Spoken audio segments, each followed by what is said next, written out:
অন্যান্য দল যদি আছে তারা সব জায়গা কন্ট্রোল করা এখনো সম্ভব না। আপনার বিবেকের কাছে প্রশ্ন করে বলেন পারবেন কিনা আপনি? কিন্তু জামাত ইসলামের ভেতরে ইউনিয়নের মেম্বার থেকে শুরু করে আন্তর্জাতিক মহল পর্যন্ত সব জায়গায় টিকে থাকার মতো লোক আছে। শুধু লোক না, যোগ্য এবং সৎ লোক আছে। বলেন। নবীজির হাদিস হচ্ছেন ইবনে ওমর রাদিয়াল্লাহু তাআলা আনহু قال قال النبي صلى الله عليه وسلم فاتبعوا الصراط الاعظم। মুসলিম শরীফের হাদিস। নবীজি বলেন তোমাদের ভেতরে অগ্রণী ভূমিকা যারা পালন করে দিন কায়েমের জন্য, যাদের দ্বারা আল্লাহর বিধান কায়েম করা খুব তাড়াতাড়ি সম্ভব, আমি নির্দেশ দিলাম উম্মতেরা ওই দলেরকে অনুসরণ করবা। এই হাদিস এখন আমি কেবল বানালাম না, কথা বলো না কেন? সুতরাং এই দেশে এখন যেহেতু দিন কায়েম করার অগ্রণী ভূমিকায় আছে এক নম্বরে জামাত ইসলামী বাংলাদেশ, এজন্য চোখ কান বুঝে আপনাদের আমি আহ্বান জানাচ্ছি, আসেন যেভাবেই হোক এদেরকে সাহায্য সহযোগিতা এবং কে অনুসরণ করে আল্লাহর আইন প্রতিষ্ঠায় এগিয়ে দেই। 54 বছর তো দেখলেন কম বেশি কিছুই হয়নি। অধ্যাপক ইলিয়াস মোল্লার মতো মাত্র 151 জন যদি এবার কোরআন শরীফ বুকে নিয়ে যেতে পারে, 5 বছর লাগবে না। উনি তো 7 দিন সময় দিয়েছে, 7 দিন এই দেশ পরিবর্তন হয়ে যাবে। টেকনাফ থেকে তেতুলিয়া 1150 কিলোমিটার পথ, যে কোনো ভাবে আপনি রাত দিন চলে যাবেন, কোন চিন্তা আপনার মনের ভেতরে আসবে না, শুধু আল্লাহর ভয় ছাড়া। মালয়েশিয়া বাংলাদেশের চাইতে প্রায় 5 ডবল বড়। আমি প্রতিদিন প্রায় 1200-2000 কিলোমিটার রান করতাম। বিশাল দেশ, রাত 2টা-3টা নেই চলে যাচ্ছি, মরুভূমি, পাহাড়, শুধু পাম গাছ, বিশাল জঙ্গল পার হওয়া লাগে। ড্রাইভার আমারে বলছে রাত 2টা বাজে, কোনো ভয় নেই হুজুর, শুধু আল্লাহ ছাড়া আমাদের সামনে কেউ নেই। আমরা তো এরকম একটা দেশ চাই। হ্যাঁ, কথা বলেন না কেন? আজকে আমি কুষ্টিয়া থেকে খুব বেশি হলো 30 কিলো এসেছি, এরপরে গাড়িটা নষ্ট হয়ে গেছে। আমি আরেকজনকে নিয়ে আসলাম আসার সময়, যে ড্রাইভার, ওর বাড়িও কুষ্টিয়া। পরে বললাম যে আমরা নামিয়ে দিয়ে আপনি চলে দিন, ওইটা গাড়ি সারা হয়ে গেলে আসবে। উনি আমারে নামিয়ে দিয়েছে এখানে 9টা 25-এ। খাবার খেয়ে নামাজ পড়ে চলে এসেছি। ওনারে বললাম আপনি চলে যান, ভয় পাচ্ছে। বলছে না, আমি রাতের বেলা কুষ্টিয়া যাব না, এখানে কোন জায়গায় থাকবো, ফজরের আজান দিলে বের হবো। এখনো কোন দেশে আমরা আছি আপনি টের পাচ্ছেন? সুতরাং আমরা চাই মালয়েশিয়া যেমন চলছে, ও দেশে তো আল্লাহর বিধান পুরোপুরি চলে না, তাই এত নিরাপত্তা তারা দিতে পেরেছে। আমার এখানে যদি আল্লাহর বিধান পুরোপুরি কায়েম হয়ে যায়, আপনি দেখবেন বাংলাদেশ একটা মিনি জান্নাত হয়ে গেছে। জোরে বলেন আলহামদুলিল্লাহ। এই দৃশ্য আমরা দেখতে চাই চর্মচোখে। আপনারা চান না? এই কথা বলেন, চান না? এটা হলো সবাই শেষ। হাদিস ছিল কি? ফাত্তাবিউস সিরাতাল আযম। যারা দ্রুত ইসলাম কায়েম করতে পারে তোমাদের ভেতরে, তাদেরকে অনুসরণ করো, এই নির্দেশ রাসূলের। আর রাসূলুল্লাহ কোনো কথা বলে না যতক্ষণ আল্লাহ তাকে না বলে। এই কথা বলেন না কেন? সুতরাং এই নির্দেশ সরাসরি আপনি কার? এরপরও যদি কারো বিবেকে এটা না গ্রহণ করেন, যান, আপনারা ছেড়ে দিলাম, আপনি চলে যান। ওই যে চলে যাচ্ছে, যান।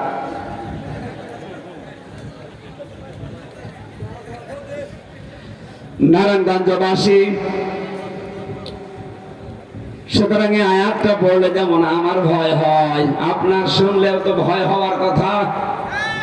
যে দুনিয়ায় আমি কিছু মানলাম আর কিছু মানলাম না, দুনিয়াতে তো আমার শান্তি নেই, স্বস্তি নেই, নিরাপত্তা নেই। আর মরণের পরে আল্লাহ যেমন তেমন আযাবে না, ইলা শাদ্দিল আযাব, কঠিন এবং যন্ত্রণাদায়ক আযাবের দিকে নিয়ে যাবে। বলেন নাউযুবিল্লাহ। চা খেলে গলা বলে যাবে না।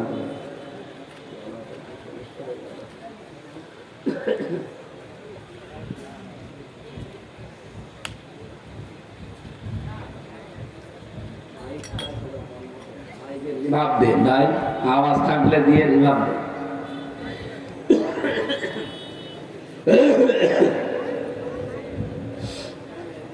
আমার ভাইরা,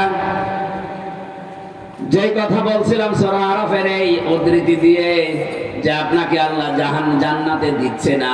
সাহাবী বললেন কেন দেবে না?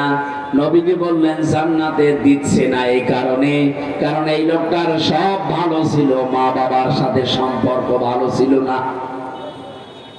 বলেন তো এরকম মানুষ দেশে এখন নেই? বলেন বলেন। এই জন্য আমরা যা করি, মা বাবার সাথে সম্পর্ক ঠিক রাখা দরকার।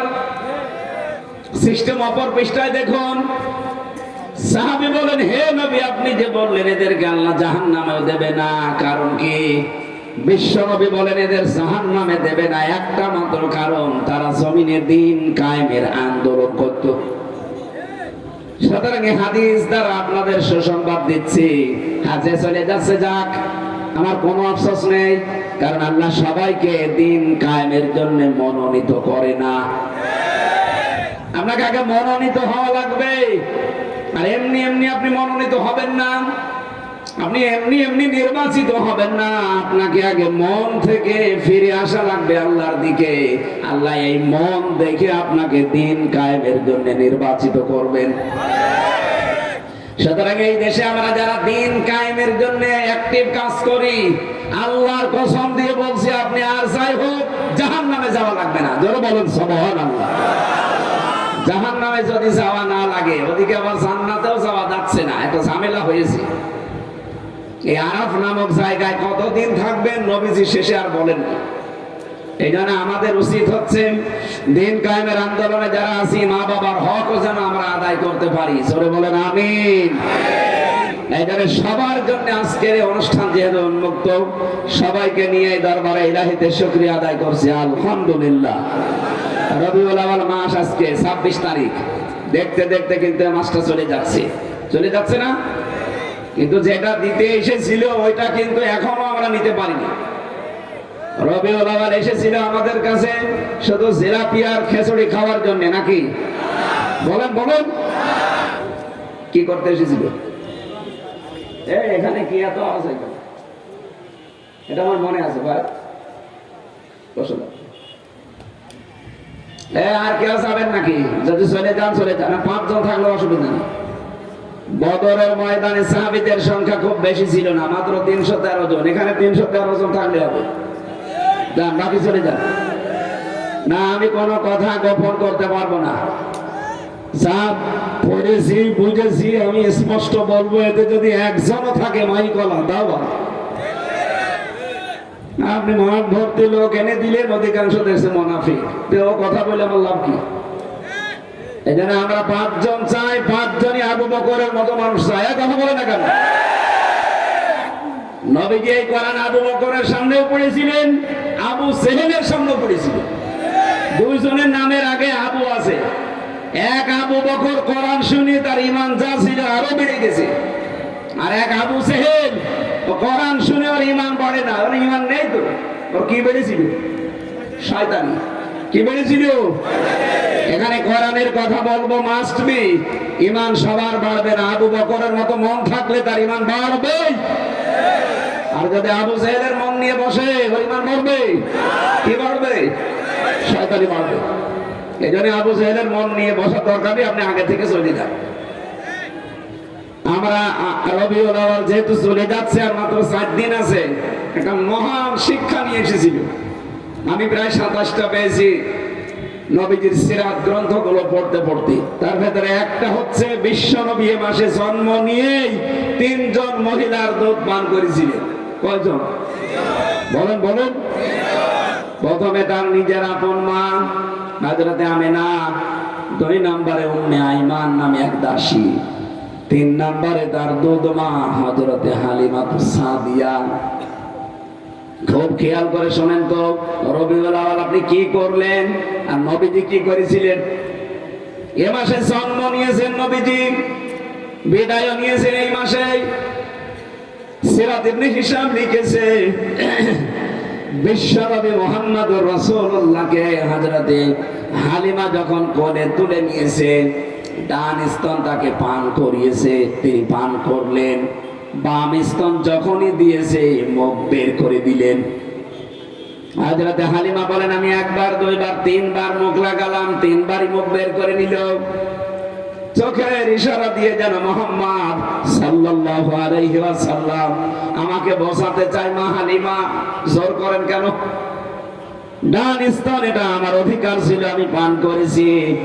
বাম স্তন এটা আমার অধিকার না, এটা আমার দুধ ভাই আব্দুল্লাহর অধিকার। দুনিয়াতে আমি ভাইয়ের হক নষ্ট করার জন্য আসি নাই, এসেছি ভাইয়ের হক ফিরিয়ে দেওয়ার জন্য। বাংলার মুসলমানেরা, যেই নবী মায়ের কোলে এই মাসে জন্ম নিয়ে মায়ের হক ফিরিয়ে দেয়, আর আমরা সেই নবীর উম্মত, যত বড় হই তত ভাইয়ের হক মারার জম হই। বলেন, কত মানুষ এখানে আছে ভাইয়ের জমি আত্মসাৎ করে নিজের নামে লিখে নিয়েছে। কত মানুষ বসে আছে এখানেও, আমি জানি অন্তত মাইকের আওয়াজ শুনছে, ভাইয়ের কাছ থেকে চাঁদাবাজি করে সম্পদের মালিক হয়েছে। বলেন তো নবীজি ওইটা কি শুধু দুধ ভাই, আপন ভাইয়ের কথা বুঝিয়েছেন? না, আল মুসলিম আখুল মুসলিম, মুসলমান মুসলমানের ভাই। আপনি যে মুসলমানের কাছে চাঁদাবাজি করছেন ওটা তো আপনার ভাই। এই নারায়ণগঞ্জে চাঁদাবাজি নেই, এই জন্য টের পাচ্ছেন না।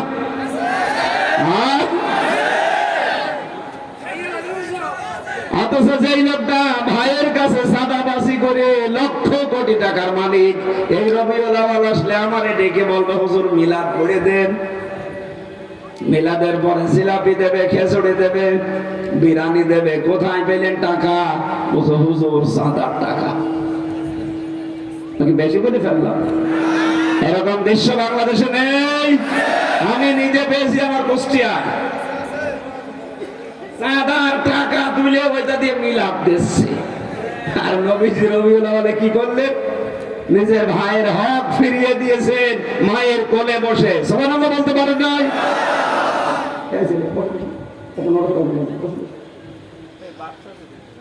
এই জন্য আমাদের উচিত হচ্ছে এই রবিউল আউয়ালের এই হক নামে এই শিক্ষাটা নেওয়া।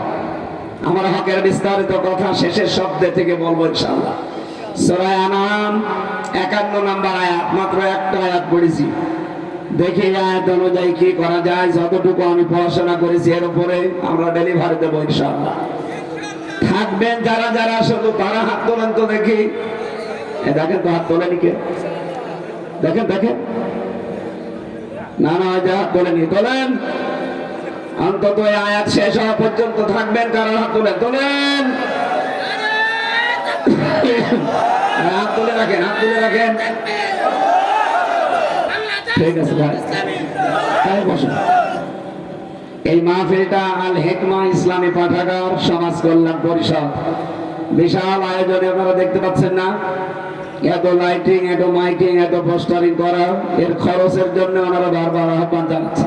এতক্ষণ যে ছিল কি করেছি, কি করে তো নিয়ে আসা হয় কালেকশনের জন্য।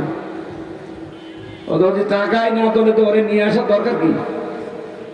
আমারই যদি এই কাজ করা লাগে, এমনি আমার গলা ভেঙে যাচ্ছে। আপনাদের আমি 2-3 মিনিট সময় দিচ্ছি। যারা যাবে আপনারা টাকা বের করে রাখেন, যা দিতে চান শুধু গেলেই দিয়ে দেবে। এরপরে আমি আয়াতে প্রবেশ করছি। কয় লোক কয় আপনার পয়সার সাথে তাড়াতাড়ি যান, খুব তাড়াতাড়ি ব্যাগ ব্যাপার আছে নিয়ে চলে যান।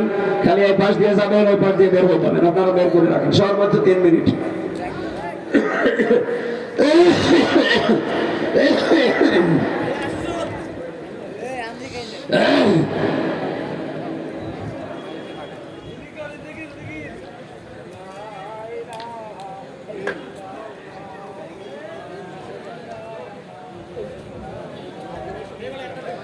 তাড়াতাড়ি করেন ভাই, তাড়াতাড়ি করেন।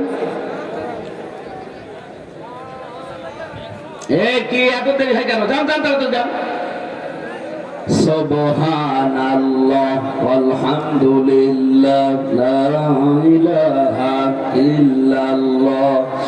সুবহানাল্লাহ আলহামদুলিল্লাহ লা ইলাহা আলহামদুলিল্লাহ লা ইলাহা ইল্লাল্লাহ। লা ইলাহা ইল্লাল্লাহ মুহাম্মাদুর রাসূলুল্লাহ। হায় রে মানুষ রে, টাকার কথা বললে আমার চলে যাচ্ছে। আপনার টাকা কি কবর নিয়ে যান? হ্যাঁ, এখনই যদি আপনি পটল তোলেন কি হবে? কি আপনার টাকা টাকা দিতে না পারলেও বসে থাকে ভাই। সুবহানাল্লাহ আলহামদুলিল্লাহ লা ইলাহা ইল্লাল্লাহ সুবহানাল্লাহ আলহামদুলিল্লাহ লা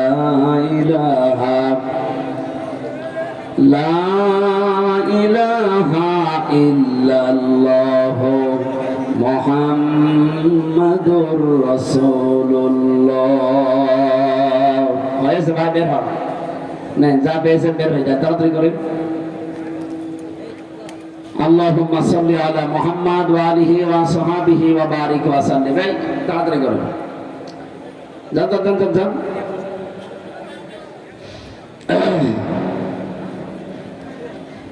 সূরা আনআমের 51 নম্বর আয়াতটা পড়েছি। আল্লাহর ঘোষণা হচ্ছে ওয়ানদির বিহিল্লাযিনা ইয়াখাফুনা আইয়ুহশারু ইলা রাব্বিহিম। হে নবী, এই কোরআন দিয়ে আপনি ওই সমস্ত মানুষদেরকে সতর্ক করবেন যে মানুষগুলো তার রবের সামনে কিয়ামতে দাঁড়ানো লাগবে এই ভয় করে। আমার মনে হয় এখানে যারা বসে আছেন তাদের ভেতরে এই ভয়টা অন্তত আছে যে কিয়ামতের দিন আমাকে দরবারে ইলাহিতে আল্লাহর সামনে দাঁড়ানো লাগবে। বলেন বলেন, এতটুকু আল্লাহ শেষ করেননি, ভয়াবহতা বলছেন আল্লাহ। লাইসা লাহুম মিন দুনিহি ওয়ালিয়্যুন ওয়ালা শাফি', সেখানে তাদের জন্য কোনো সুপারিশকারী, কোনো অভিভাবক থাকবে না। এতটুকু বলে আমার আল্লাহ বলতে চান লাআল্লাহুম ইয়াত্তাকুন। এই কথা শোনার পরে হয়তো এই মানুষগুলো তাকওয়া অবলম্বন করবে। এই শব্দটা সেই জন্মের পর থেকে আমরা শুনেছি, কিন্তু কি এটা? এই যে ইয়াত্তাকুন, এই শব্দটা নিয়ে আজকে আমি ব্যাখ্যা করার জন্য বসেছি। সবার জন্য আজকের আয়াত না, যেহেতু কিয়ামতের ময়দানে তাদের রবের সামনে দাঁড়ানো এই টেন্ডেন্সি যাদের ভেতরে আছে, কোরআন দিয়ে সতর্ক করলে তাদের কাজ হবে। এ কথা কার? বলেন বলেন। ফাযাক্কির বিল কুরআনি মান ইয়াখাফু ওয়াঈদ। So admonish and or by the Holy Quran him who fears my threat. নবী, আপনি কোরআন দিয়ে সতর্ক করলে তাদের কাজ হবে যে মানুষগুলো আল্লাহর ধমকের ভয় করে। এখানে যারা বসে আছেন, আল্লাহর ধমক কেমন, কিয়ামতের দিন আল্লাহর সামনে দাঁড়ালে কি অবস্থা, ভয়াবহতা তৈরি হবে, এই বিশ্বাস যাদের ভেতরে জন্ম হয়েছে, তাদের যদি জরুরি কোনো প্রয়োজন না থাকে, আমার মনে হয় তারা এই আয়াত শেষ না করে যাওয়ার কথা না। কথা বলেন না কেন? এবার শোনেন তো কি বলতে চান আল্লাহ। এই কোরআন দিয়ে সতর্ক করবেন আপনি তাদেরকে যারা আমার সামনে হাসরের ময়দানে দাঁড়ানোকে ভয় করে। অনেক মানুষ ভয় করতে চায় না, কারণ কি? তারা মনে করে কিয়ামতের দিন আল্লাহর সামনে যদি আমি দাঁড়ায়ও, একা না, লক্ষ লক্ষ মুরিদ ভাই আমার সাথে থাকবে, তাদের সামনে আমি দাঁড়াবো না। এটা ডাহা মিথ্যা কথা এবং প্রতারণা। বাংলাদেশের বহু ভণ্ড পীর মানুষকে এই প্রতারণা করে তাদের দরবার কেন্দ্রিক ব্যবসা চালিয়ে যাচ্ছে। কিয়ামতের দিন কেউ কারো সাথে আসবে না, প্রতিটি মানুষকে আল্লাহর সামনে দাঁড়ানো লাগবে সিরেফ একা একা।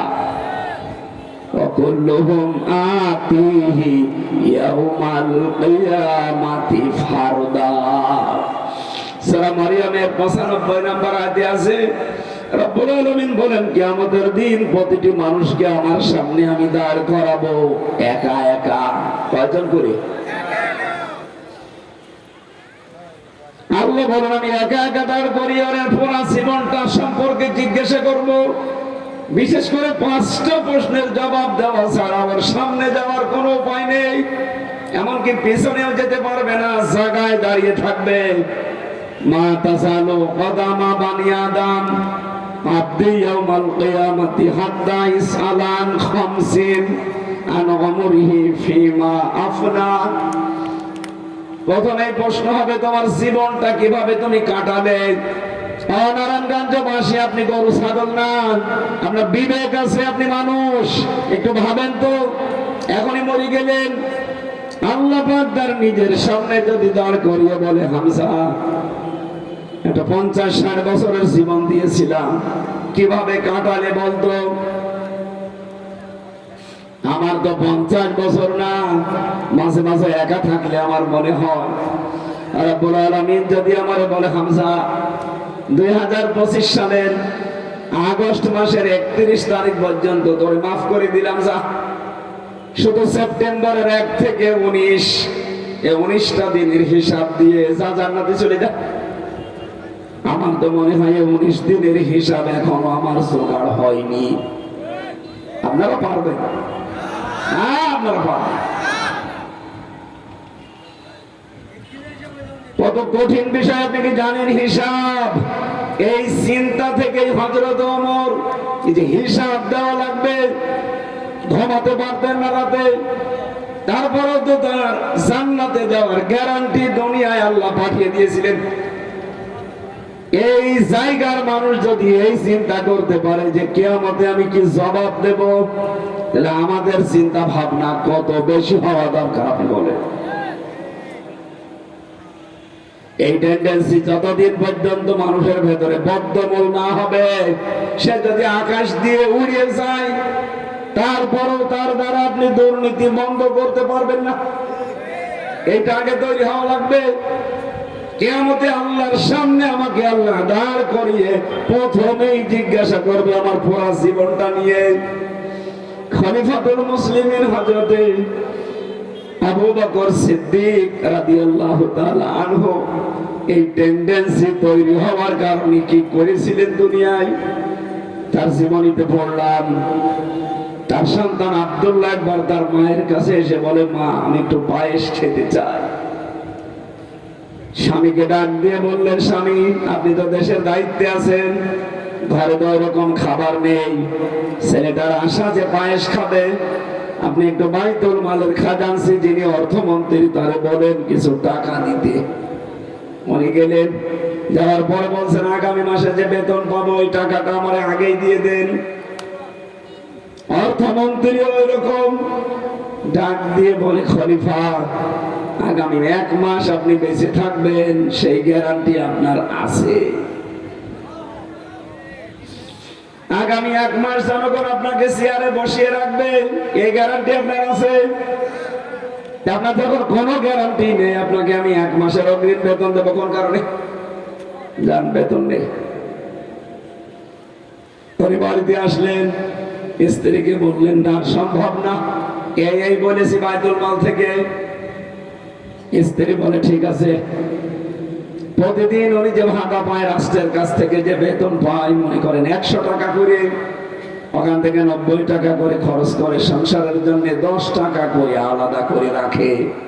15 দিন পর এই 150 টাকা দিয়ে আটা কিনে উনি পায়েস বানিয়েছে, সন্তানকে দিয়েছে, আবু বকর সিদ্দিককেও দিয়েছে। হযরত আবু বকর জিজ্ঞাসা করলেন, স্ত্রী টাকা তো আমি এনে দেইনি, কোথায় পেলে? স্ত্রী বলছে হারাম না, এইভাবে জমিয়েছিলাম। উনি খাবারটা খেলেন, চলে গেলেন বাইতুল মালে।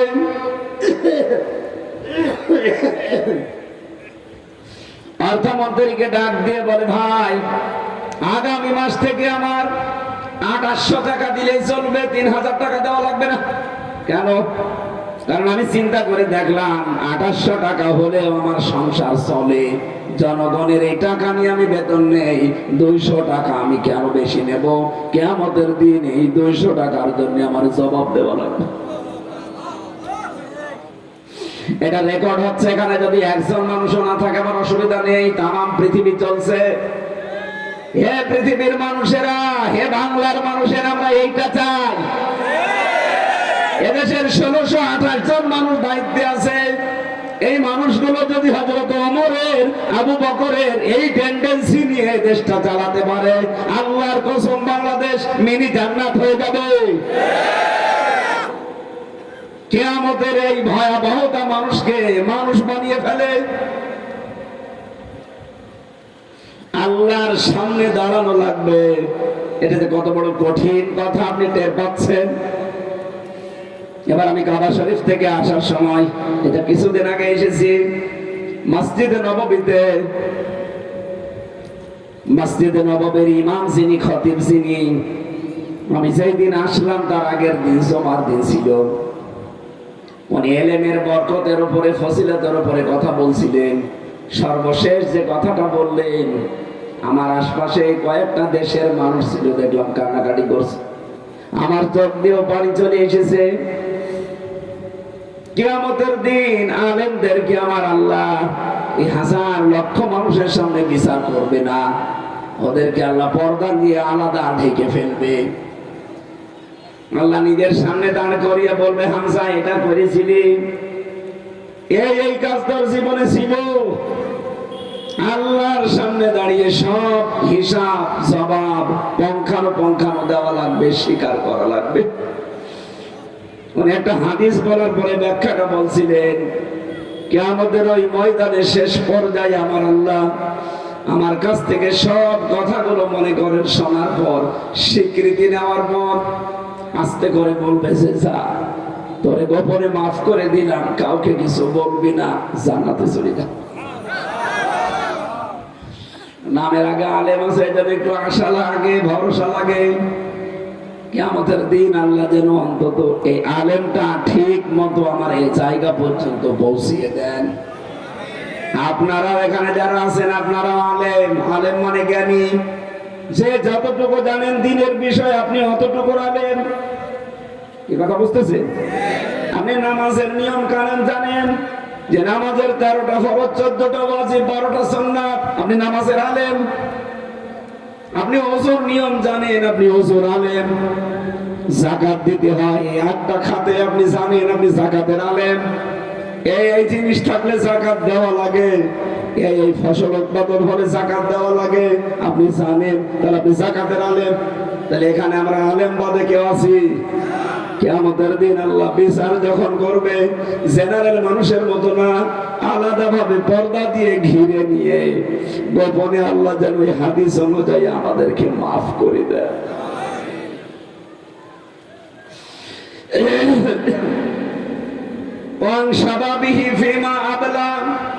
নবীজি বলেন, দ্বিতীয় প্রশ্ন আল্লাহ করবে, একটা যৌবন দিয়েছিলাম, কোথায় কাটিয়েছিস বল? ও বাংলার যুবকেরা, কোন দিকে দৌড়াচ্ছেন?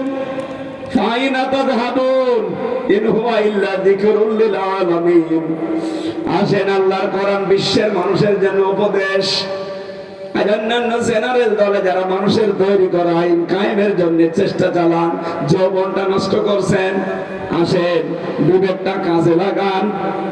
আপনার তো দায়িত্ব এই যৌবনটা অন্তত দিনের কাজে লাগানো।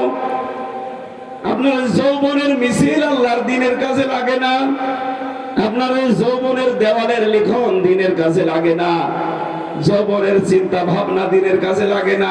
কি জবাব দেবেন সামনে দাঁড়িয়ে?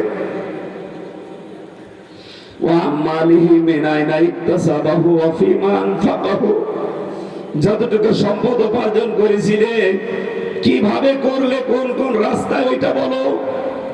কিভাবে খরচ করেছে, ওই রাস্তাগুলো বলা লাগবে।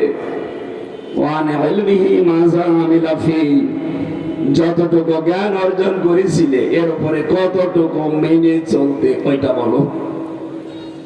কিয়ামতের এই 5টা প্রশ্ন তার সামনে দাঁড়িয়ে জবাব পঙ্খানো দেওয়া লাগবে। আপনি এখন থেকে জীবনের হিসাব মিলিয়ে বাড়ি যান।